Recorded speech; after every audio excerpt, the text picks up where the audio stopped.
자, 여러분 반갑습니다. 변화가 많은 세상입니다. 변화가 많은 시절에는 정신을 잃기 쉬운데 이럴 때에 우리가 할 일은 변치 않은 하나님의 말씀을 바라보는 것이고 또 하나님께서 지금 무엇을 하고 계신지를 집중하여서 식별하는 과정입니다. 우리가 좌로우로 치우치지 말고 오로지 하나님 앞에 모든 것을 맡기면서 신실한 모습으로 기도해야 될 줄 믿습니다. 자, 오늘은 누가복음의 한 19장 27절까지 1장부터 19장 27절까지의 내용을 다섯 부분으로 나누어서 살펴드리겠습니다. 오늘 좀 내용을 좀 살펴보겠습니다. 우리 같이 기도하겠습니다. 하나님 감사합니다. 어지러운 시절 속에서도 저희들이 하나님을 바라보게 하심을 감사드립니다. 주님을 바라볼 때 이 모든 시기를 주님의 뜻에 합당하게 또 지날 줄 믿습니다. 이 모든 것이 지나가고 하나님의 계획 안에 있음에 우리가 변치 않는 믿음을 가지고 주님을 바라봅니다. 나라를 붙들어 주시고 우리 국민들도 붙들어 주시고 또 하나님의 나라를 바라보고 나아갈 수 있는 용기를 주시며 모든 분열과 다툼에서 벗어나서 우리 하나님의 사랑 가운데 들어가게 인도해 주시옵소서. 치유해 주시옵소서. 예수님 이름으로 기도합니다. 아멘. 자, 지금 누가복음을 요즘 읽고 있습니다. 근데 누가복음의 특징이 가난하고 소외되고 또 이방인과 여인들이라든지 또 하나님 아버지께서 보시는 눈과 또 사람의 눈이 매우 다르다는 것을 또 인지하게 하는 그런 그 비교되는 것들, 이것들에 대해서 누가복음은 아주 집중을 하고 있습니다. 그래서 오늘은 다섯 가지를 좀 나눠보겠는데요. 1장부터 이제 5장까지 본문 속에는 소외된 사람들을 위한 복음이 나오고요. 그 다음에는 가난한 자들, 이방인들, 또 여인들, 그리고 마지막 다섯 번째는 그 속에 들어있는 교회, 그 교회에 주는 교훈을 살펴보겠습니다. 1장부터 5장 32절까지는 첫 번째 복음인 소외된 사람들을 위한 복음이라고 이름 붙일 수가 있겠습니다. 마태, 마가는 이제 앞에 나오는 두 가지 복음이고, 그 다음에 세 번째 복음서가 이제 누가복음인데, 마태하고 마가와는 조금 다른 특징이 누가복음에는 있습니다. 사회적으로 또 종교적으로 소외된 사람들, 그 사람들을 구원의 대상이라고 강조를 하는 것이 누가복음에 들어 있습니다. 그래서 마태복음하고는 약간 다른 언어들을 쓰고 다른 표현들이 등장을 하는데, 예를 들어서 마태복음에서는 마태복음 2장 11절에 예수님이 집에서 태어나신 걸로 나오는데요. 그 다음에 누가복음 2장 7절에는 아주 구체적으로 예수님께서 구유에 누이셨다 이렇게 나옵니다. 그다음에 마태복음에만 등장하는 이제 동방박사들의 별이 이제 등장을 하는데 우리 지난 주일날 봤지요. 근데 대신에 누가복음에서는 누가복음 2장 8절에 들에 있는 목자들이 주님께 가서 경배를 했다라고 나옵니다. 또 마태복음에는 황금, 유향, 모략을 보배압을 열어서 드렸다라고 나오는데 이제 목자들이 그 천군과 천사와 함께 하나님께 영광을 돌리고 찬양했다라고 누가복음에는 나오죠. 이것이 뭐가 맞고 뭐가 틀리다라는 얘기가 아니고 누가복음이 집중하고 있는 것이 무엇인지를 보여주고 있는 겁니다. 자, 동방박사들이 왔겠죠. 왔는데 누가가 지금 집중하고 있는 것은 목자들이 하나님 앞에 찬양하는 것을 더 중요하게 생각했다는 의미이지요. 마태복음은 동방박사들이 와서 이 세 가지 예물을 드렸는데 물론 목자가 안 온 것은 아니지만 이 세 가지의 의미가 무엇이다라고 하는 것을 마태 공동체에게 주는 것이 마태복음에서는 더 중요했다 이렇게 생각을 하는 것입니다. 자, 그러면은 누가복음이 왜 이렇게 목자들이라든지 또 구유에 누했다든지 또 하나님 앞에 영광을 돌리고 찬양을 했다든지 낮은 자에게 하나님의 복음이 임하는 것을 찬양하는 거예요. 이것을 왜 강조하느냐?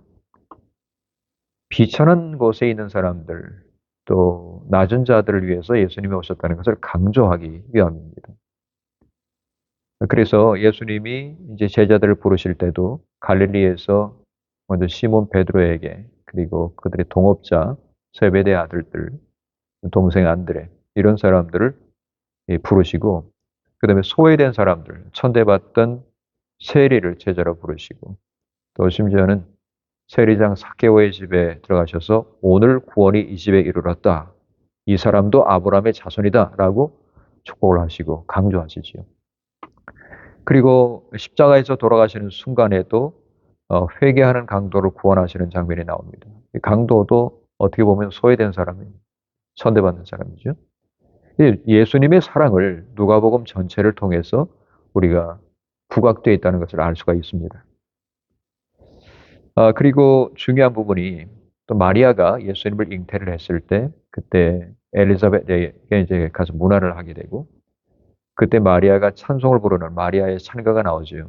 이걸 가지고 매그니피칸, 마그니피칸이라고 부르기도 하는데, 거기서는 마리아가 이렇게 성령에 충만해서 찬양을 합니다.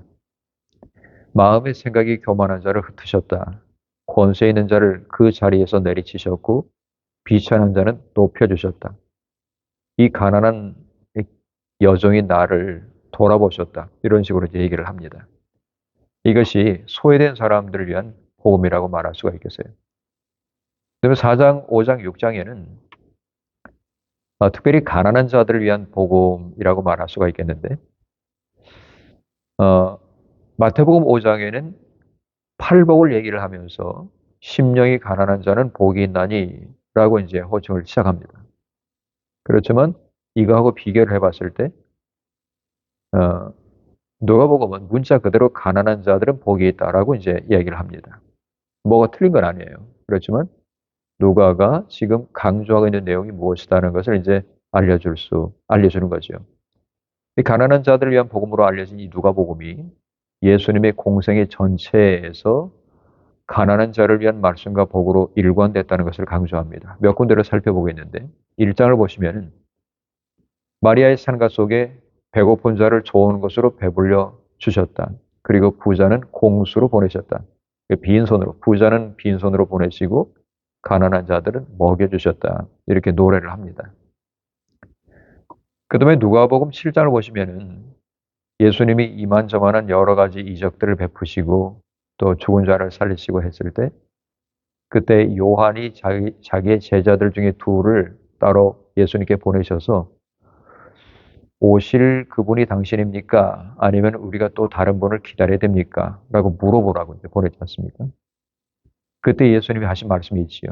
가서 요한에게 이렇게 말을 해라. 눈먼 자가 보게 되고 가난한 자에게 복음이 전파되고 이런 얘기 쭉 나오는 거죠. 그래서 이걸 통해 가지고 예수님이 이런 일을 위해서 오신 분이라는 것을 증언하게 하시는 겁니다. 그 다음에 주님의 잔치에 초대를 하는 사람들을 말씀을 하신 것이 누가복음 14장에 나오는데, 잔치를 베풀거든 차라리 가난한 자들과 병든 자들과 맹인들을 청해라 라고 얘기하십니다. 여기서 가난한 자가 또 나오죠.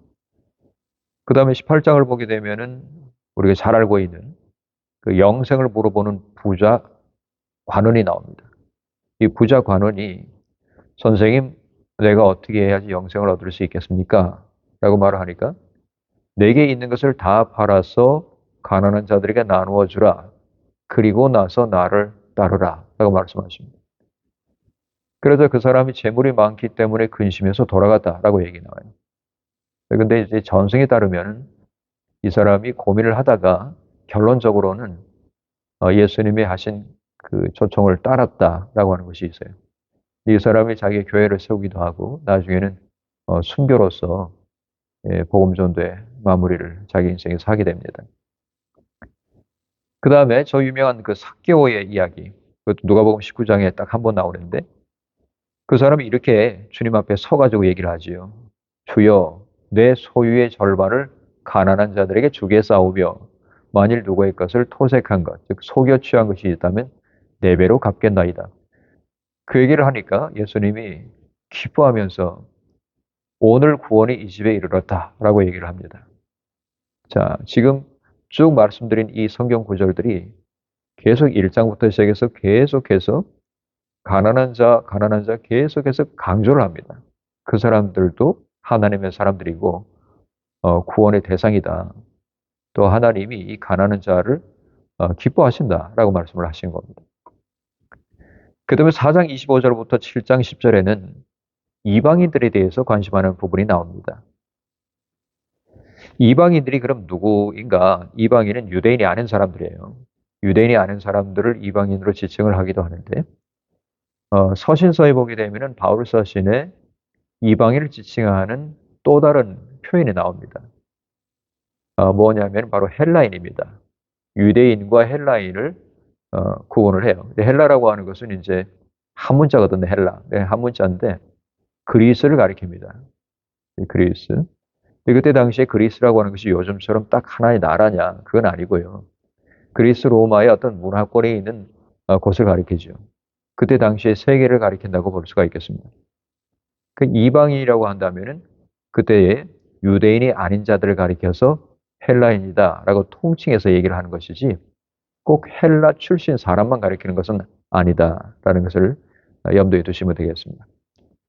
자, 그럼 유대인이 아니더라도 복음의 대상이 된다라고 말을 하고 있어요. 여기서 우리가 중요한 사실을 이렇게 알고 넘어가야 되는데 주님이 유대인을 심판하시고 그 다음에 유대인을 그 핍박받도록 허락하신 것은 맞습니다. 그러면 이제는 유대인들은 하나님이 버리시고 유대인들이 하나님을 버림으로써 하나님도 그 사람들을 버리고 또 이방인들을 대상으로 이제는 하시느냐? 결론적으로 그렇지 않다입니다. 유대인도 구원의 대상입니다. 근데 유대인을 포함하는 죄시들을 포함하는 이방인들 모두가 우주적인 주님의 구원의 대상입니다. 그러니까 주님의 구원의 대상에서 제외된 존재는 없어요. 제외된 사람은 없습니다. 그렇기 때문에 우리는 소위 그 영지주의자들처럼 분리주의자가 되면 안 돼요. 악하고 분리가 될 때 그때는 내가 선하다는 것을 증명하는 것처럼 언뜻 들리지만 그러나 예수님이 이 죄악 많은 세상에 오셨다는 것 이게 중요한 것입니다. 즉 우리가 이 땅에 존재하는 것은 내가 선한 무리들에게 속해가지고 내가 선해지는 것이 아니고 죄악된 가운데 거하지만 내 중심이 하나님 앞에 올곧게 서고 하나님의 나라를 내가 담지하고 있을 때 그때 내 주변에 하나님의 나라를 퍼뜨리는 거죠. 즉 세상을 떠나지 않으면서 이곳에 하나님의 나라가 아닌 이곳을 하나님의 나라로 변화시켜 나가는 그 사명이 우리에게 주어진 겁니다. 그러니까 쉽게 얘기해서 교단 떠나라 그러지 말고 그 노력을 하는 거면은 이곳을 변화시키라는 거예요. 여러분 세상 어느 천지에 하나님이 보시기에 선한 구역이 없고 하나님이 보시기에 완벽한 구역이 없어요. 완벽한 교단도 없고. 그 우리가 이곳을 하나님의 나라로 변화시켜 나가는 직무를 받았다는 사실을 깨닫고 정말로 성심을 다해서 내가 하나님의 자녀로서 이 땅을 하나님의 복음으로 변화시켜 나가는 것 이것이 우리에게 임무로 주어졌다는 사실을 깨달으면 되겠습니다. 먼저 이제 이방인인 데오빌로 각하를 향한 각별한 관심을 가지고 그 사람을 대상으로 해서 누가복음과 사도행전에 쓰여졌다는 것을 기억해 주십시오. 자, 그 다음에 아기 예수님을 성전에서 이제 만나게 된 시몬이 그를 안고서 주제여 이제는 종을 평안히 놓아 주시는 도다. 그러면서 쭉 주님 앞에 성령이 충만해서 기도하는 내용 속에 이는 이방을 비추는 빛이요 이스라엘의 영광입니다. 라고 얘기합니다. 그 백성이 이스라엘의 영광입니다. 이스라엘한테는 참 영광스러운 일이다. 왜냐? 이스라엘이 하나님을 그렇게 배반을 하고 주님을 믿지 않고 또 업신여기면서 우상 숭배하고 하나님의 마음을 그렇게 아프게 했는데 하나님이 그래도 약속하신 것을 통해 가지고 이 유다인 중에서 다윗의 자손 중에서 예수님이 그리스도 예수님이 나게 하셨다. 이방을 비추는 그 빛이 나오게 하셨다는 것이 영광스러운 일이지요. 자랑해야 될 일이 아니고 나는 유대인이요. 이렇게 자랑할 일이 아니고 참으로 감사하고 영광스러운 일이다. 그렇지 못한 존재들인데 삼아 주셨으니 얼마나 감사한 일인가. 그걸 얘기하고 있는 겁니다. 예수님은 이방을 비추는 빛이라는 겁니다. 그리고 이제 그 예수님의 족보가 쭉 나옵니다. 예수님 족보에서 예수님부터 시작해가지고 그의 아버지 또 요셉 쭉 올라가다가 나중에는 아브라함까지 가고 아브라함에서 끝난 것이 아니에요. 아브라함까지 간다면 정말 유대인 그 족보를 얘기하는 거니까 그것이 아니고 아담과 하나님한테까지 소급이 됩니다. 그 이상은 하나님이다. 그래서 누가복음은 모든 이방인을 즉 하나님이 만드신 모든 족속들 아담의 아들들인 셈, 함, 야벳 각종 인종들 얘기하잖아요. 그 모든 사람들을 하나님의 구원의 대상 안에 포함하고 있다는 특징이 있습니다. 성경 말씀 그대로 하게 되면 7장에 로마의 그 파견군인 백부장의 종, 병든 종을 고쳐주시는 일이 나오면서 백부장이 이만저만하게 우리 집에 오심을 저는 감당하지 못하겠고 또 내가 이렇게 나와서 주님 맞이하는 것도 감당하지 못할 줄 내가 깨닫게 되었습니다. 다만 말씀만 해주십시오 라고 얘기했을 때 9절에 이렇게 나오지요. 놀라시면서 내가 이스라엘 중에서도 이만한 믿음을 만나보지 못하였다라고 얘기하십니다. 그래서 사람들이 가보니까 그 종이 나았다 이렇게 얘기해요. 그 백부장의 믿음을 칭찬했습니다. 이방인이죠. 그 다음에 사마리아 사람을 향해서 긍휼함을 나타내시고 그 다음에 23장에 보면 빌라도 총독이 이 사람이 로마에서 파견돼 가지고 와 있는 총독이잖아요. 근데 이 사람이 내가 이 사람한테서 죄를 못 찾겠다라고 선언을 하죠. 예수가 무죄라고 이제 선언을 했습니다. 그것뿐만이 아니라 누가복음 전체가 하나님의 구원은 만방의 모든 이방인까지 포함하는 세계적인 것이다. 이걸 말씀합니다. 뿐만 아니라 누가복음의 둘째 편이라고 말할 수 있는 사도행전이 예수님의 제자들하고 그 다음에 바울이 선교의 복을 유대만이 아니라 온 세계, 즉 모든 이방인들에게로 넓힌 것, 그걸 이제 보여주고 있는 것입니다. 이거 하나님의 구원이 우주적이라고 하는 것을 증거해 주는 것입니다. 그 다음에 7장, 8장에는 여인들을 위한 복음이 나오는데요. 예전에 그 유대인 남자들이 하루에 3번 기도를 하는데 그 기도 속에 이런 기도가 포함되어 있다고 합니다. 하나님 앞에 기도하기를 내가 이방인으로 태어나지 않은 것 감사합니다. 내가 종으로 태어나지 않은 것을 감사합니다. 그 다음에 3번째 뭔지 아세요? 내가 여자로 태어나지 않은 것을 감사합니다. 이렇게 기도했대요. 그거 하나님이 그 기도를 받으셨겠어요? 하나님이 여인들은 뭐 사람 취급 안 하시고 하나님이 그들은 창조 안 하셨습니까? 하나님이 이방인 창조 안 하시거나 하나님이 종을 창조 안 하신 거 아니잖아요. 그러니까 하나님의 마음에서 유다인 남자들이 얼마나 멀게 있었는지를 이 사람들이 바친 기도를 통해서 우리는 대번에 알 수가 있는 거죠. 그렇지만 누가복음은 여인들을 남자와 아주 동등하게 대원한 아주 혁명적인 그 당시에 기원 후 서기 100년도 안 됐을 때 아주 혁명적인 메시지를 담고 있습니다.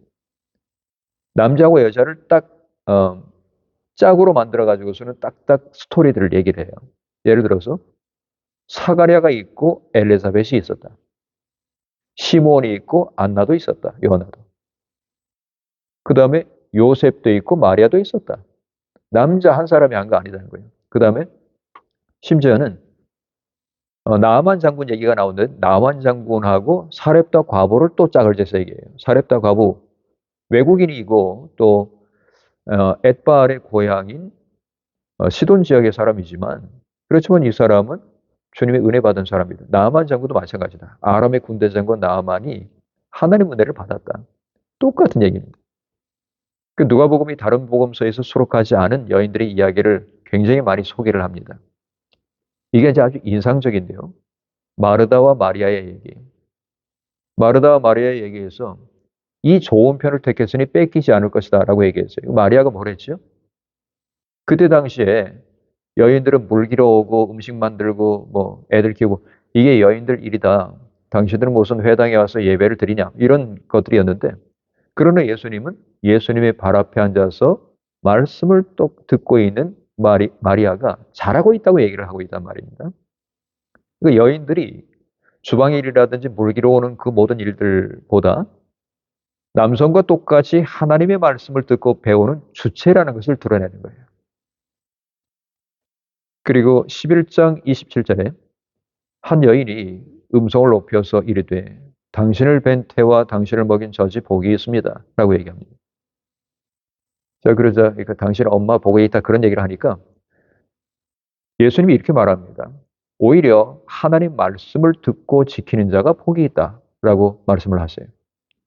그 여인들이 우리 어머니가 참 복이 있다. 나를 키워주고 젖을 먹이고 키워줬으니 참 이 여자가 참 복이 있네. 라고 얘기를 하는데 예수님 말씀은 여인은 육아뿐만이 아니라 즉 애들 키우는 것뿐만이 아니라 똑같이 하나님의 말씀을 듣고 그 말씀을 깨우쳐서 지켜야 되는 주체라는 것을 드러내고 있는 것입니다.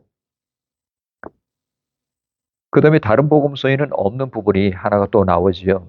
그 예수님 일행 중에서 많은 여인들이 동행을 하고 또 사역을 동일하게 감당하고 있다는 것을 드러내요. 물론 예수님 제자들은 남성들이었지만 그러나 그들의 재정적인 섬김이라든지 또 집에 모신다든지 또 말씀을 듣는다든지 이런 모든 일들을 행한 것이 여자들이 똑같이 했어요. 8장을 보시게 되면 구체적인 이름들이 나옵니다.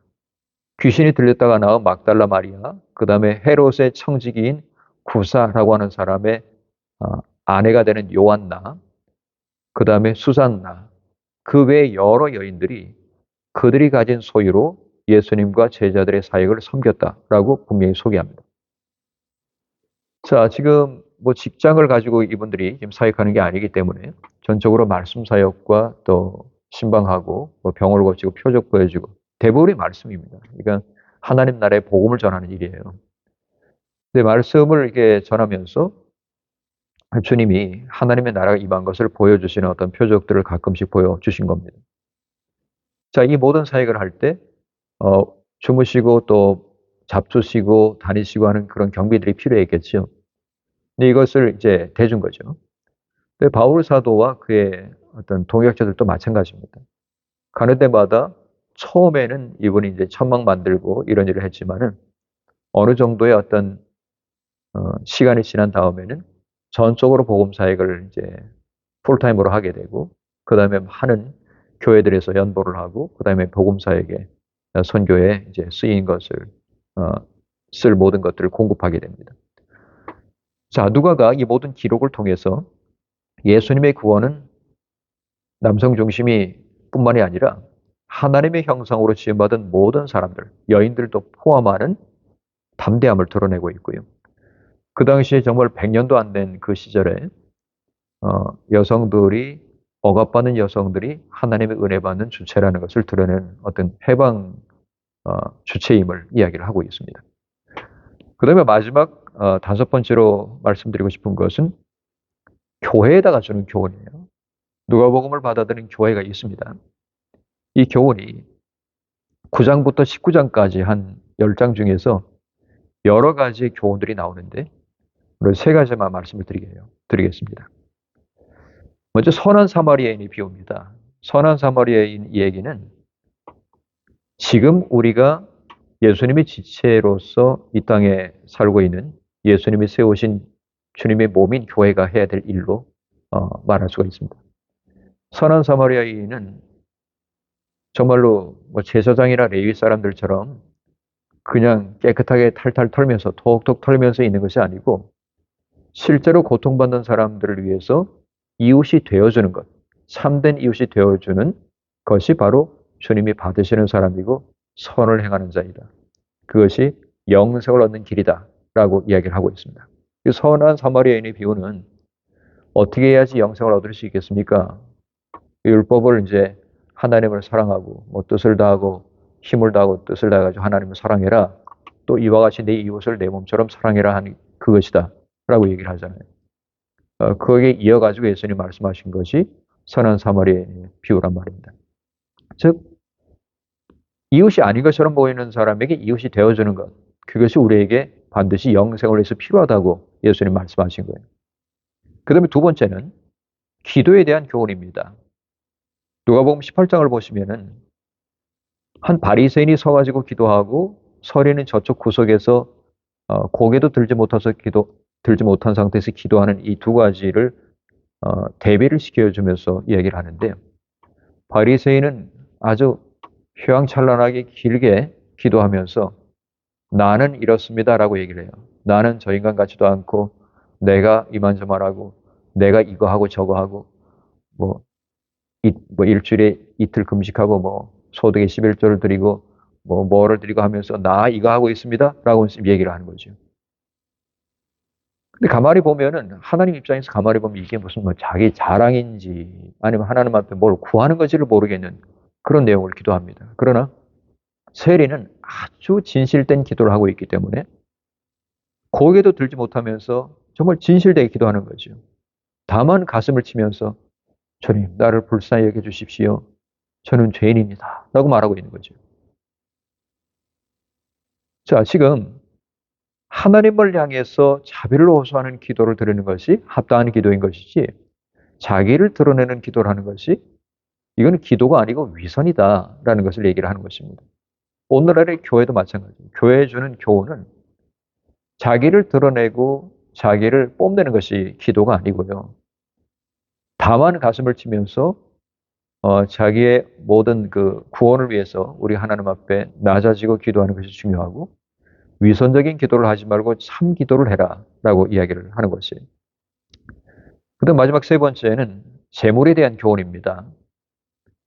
탕자의 비유를 얘기하시고 또 불의한 청지기가 옳은 일을 했다, 지혜로운 일을 했다고 말씀을 하시고 그 다음에 결론적으로는 이제 부자와 거지 나사로에 대해서 주님이 이제 비유로 말씀을 하시는데 이 모든 관련된 것들이 전부 다 재물에 대한 거예요.